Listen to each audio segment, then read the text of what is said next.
Hey guys, this is Christian here with the new Nvidia Shield TV. Now, we've been waiting for one of these for a while now, and Nvidia has surprised us with not one, but two Shield TV devices. This is the lower end standard Shield TV, but there's now also the new Nvidia Shield TV Pro, which looks a little more like the original Shield TV, while this one has kind of a new, different design.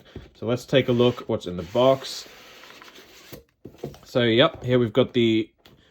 How do I undo this? Ooh, cool. Here we've got the actual device itself. As you can see, it's kind of like a tube, which is pretty interesting. We haven't really seen any streaming devices like this before. We've got on that side a power input and an Ethernet port. On this side, we've got a HDMI port and I guess a micro SD card slot for expanded storage, which is nice. Got an interesting design.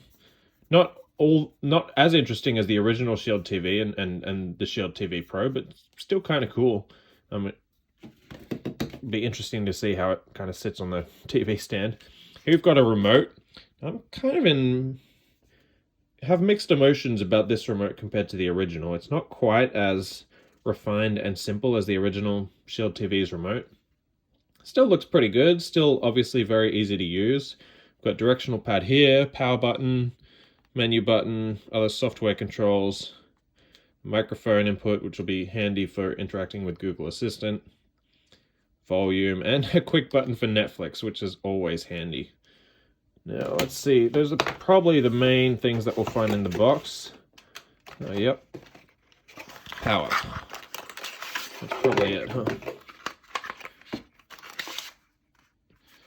There we go. That's everything. Here's the power cable. Seems relatively long. I guess it's not as versatile as it could be because it's not a USB brick with a USB cable, but still kind of nice. There we go. That's everything. Stay tuned for a full review. Should have that up within the next week or two. And thanks for watching. Please subscribe to the channel if you like this video. See ya.